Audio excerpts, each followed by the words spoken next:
Bundesliga final match day is less than 24 hours away. We get kickoff at 9:30 a.m. Eastern Time tomorrow morning. What can we expect from these games? What are the big games to watch out for? And what does it look like is going to happen? Who's going to go down? Who's going to be in the top four? Let's get into it.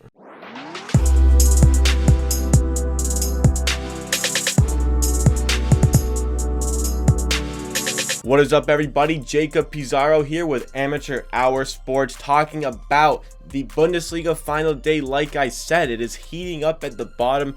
Werder Bremen and Dusseldorf fighting for that playoff spot. They can't get complete safety at this point, but Werder Bremen, who haven't gone down in decades, really fighting for that last position, as well as Mönchengladbach and Bayer Leverkusen fighting for that final Champions League position. This is Amateur Hour Sports, where we give you raw and unfiltered sporting content Monday, Wednesday, Friday, and Saturday. So if it is your first time here with me today and you like what you see, you want more insight and opinion on the sporting world in your life, make sure you are subscribed to the channel for more content just like this. So I will be talking about the relegation battle and the top four battle, starting with the relegation battle. Werder Bremen are on 28 points going into the final match day. Dusseldorf are on 30 points going in, and Dusseldorf have a minus 28 goal difference.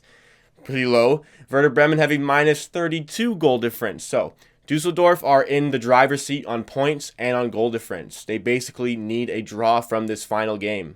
Dusseldorf finished last season in 10th place without a worry really about being relegated, and that was after 5 years adrift of the Bundesliga, that 10th place season, and now really in trouble here. 16th place at best. They have a relegation playoff, so playing against the third place team in the Bundesliga 2 to see who has the right to play in the Bundesliga next season. So I mean, that's better than finishing in 17th, the place Werder Bremen are occupying at the moment, going straight down, not a chance of staying up at all. The matchups are Dusseldorf away at Union Berlin, which is going to be a pretty tricky fixture for them, and Werder Bremen hosting FC Köln. FC Köln have been in pretty abysmal form since the restart of the Bundesliga after its extensive break.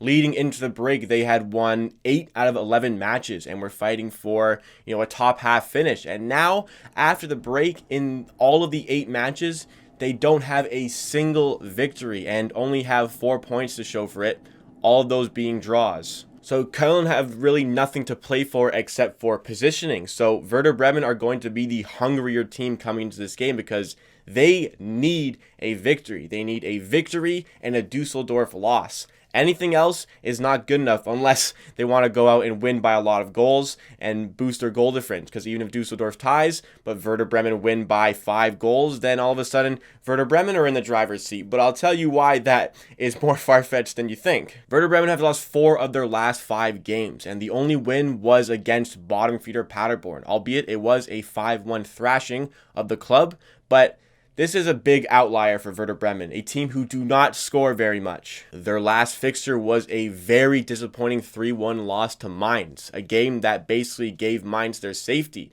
Werder Bremen could have won that game and leapfrogged Dusseldorf in position and put Mainz in a position of peril, but a very disappointing loss to say the least. If Bremen failed to win on final day, it will confirm their relegation to Bundesliga 2, a league they have not been relegated to since the 1979-80 season. In 1980-81, they got straight back up to the Bundesliga and have remained since then. In fact, they have won the Bundesliga 3 times since that promotion back to the league, most recently in the 2003-2004 season. Safe to say it would be absolutely disastrous for the club to go down given their stature in German football. Werder Bremen have really struggled to score since Max Kruse left and joined Fenerbahce in the last summer. He had been their top scorer in 3 Bundesliga seasons straight, but playing in the Turkish Super League is a very desirable option for some players because the lack of taxes in Turkey lead to big income for the players playing there. And since Max Kruse was such a big part of the goals that went in for Werder Bremen, they have really struggled to score over the course of this season. In fact, if it wasn't for that 5-1 thrashing of Paderborn, they would be bottom of the Bundesliga in goals for. As it stands, they are joint second bottom on 36 goals in 33 games. Paderborn, one behind them, was 35, and they're actually joint second bottom with Dusseldorf. So both teams in this fight do not score a lot of goals. Based on the magnitude of this fixture, Werder Bremen needing result, even though they are in bad form, Köln is in very bad form as well, and since Bremen really need this win, I can see them getting the 3 points that they need from this fixture. But that won't matter if Dusseldorf get a draw, because there's no way Bremen, based on their lack of goal scoring this season, is going to fill the net against Cologne. So it's not going to be a case of Werder Bremen beating Dusseldorf on goal difference. They need to win by 5 goals essentially to get in that position. Dusseldorf just need the draw. But a very important thing to note about the fixture Dusseldorf away at Union Berlin is that Union Berlin, though they are in 12th place in the league, have the 7th best home record in the entire Bundesliga, which is very impressive. Admittedly, that won't be as much of a threat given that there are no fans in the stadium, but since the Bundesliga restart, Union Berlin have played 4 games at home, and they've only lost 1 of those games, and that one loss was to Bayern Munich.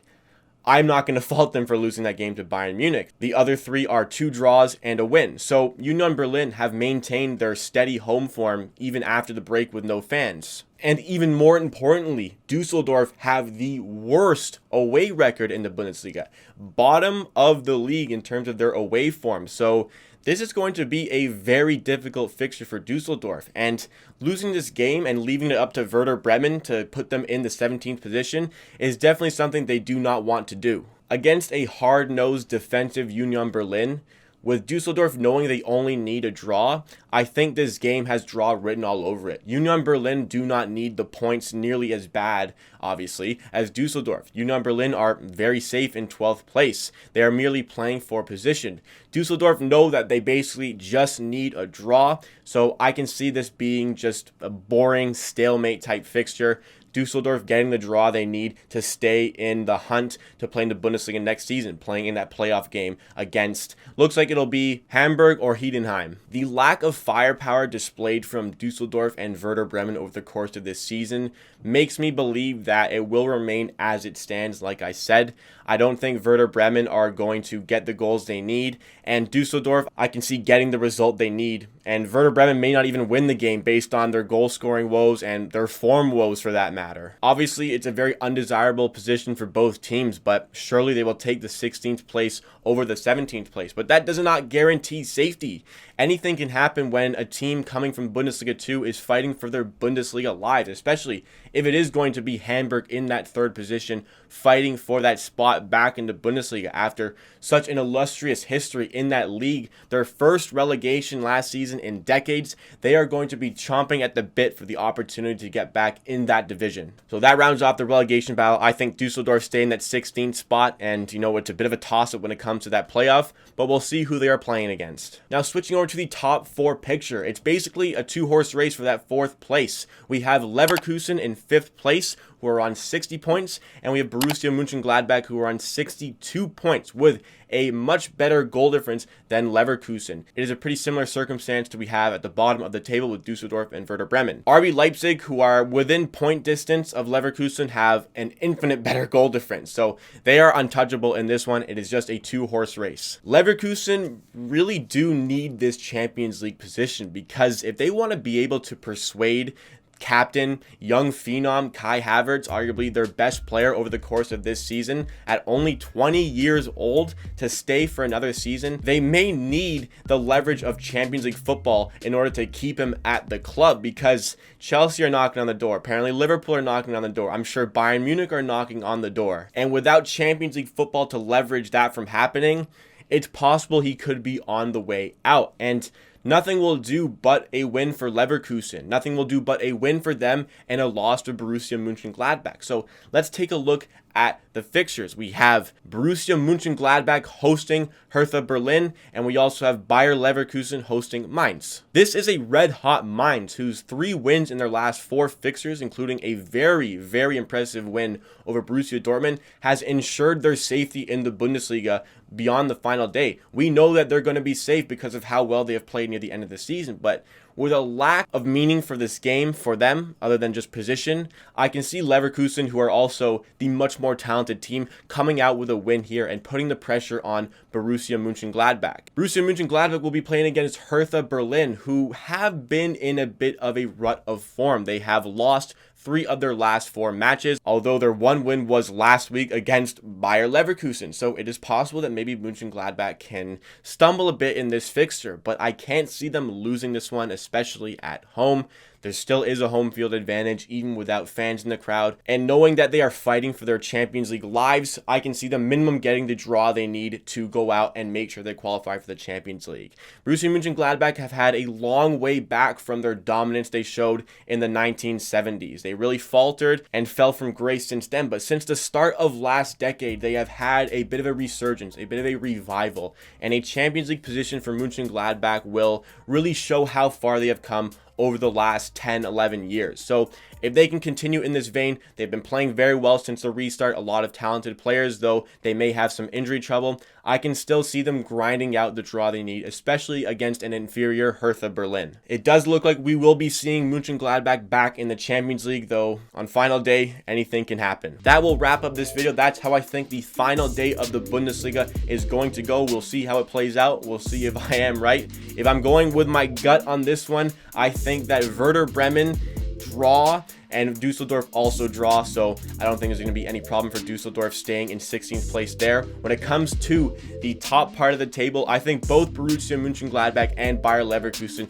are going to get wins, and they will cancel each other out. Mönchengladbach will be in that Champions League position, but even if Mönchengladbach can leapfrog Leipzig, they won't have to go through the qualifying phase of being in 4th place, though I'm sure they will take that all the same. Anyways, thank you for watching. Be sure to like the video if you like and subscribe to Amateur Hour Sports for more content just like this. As well, hit that notification bell because we post 4 times a week. Lots of insight and opinion on the sporting world. Lots of informative videos on the history of sport. It looks like Werder Bremen will be going down for the first time since 1980. Big story on the cards. At the end of the day, I believe what I say. And if you disagree, that's okay. We'll see you again next time.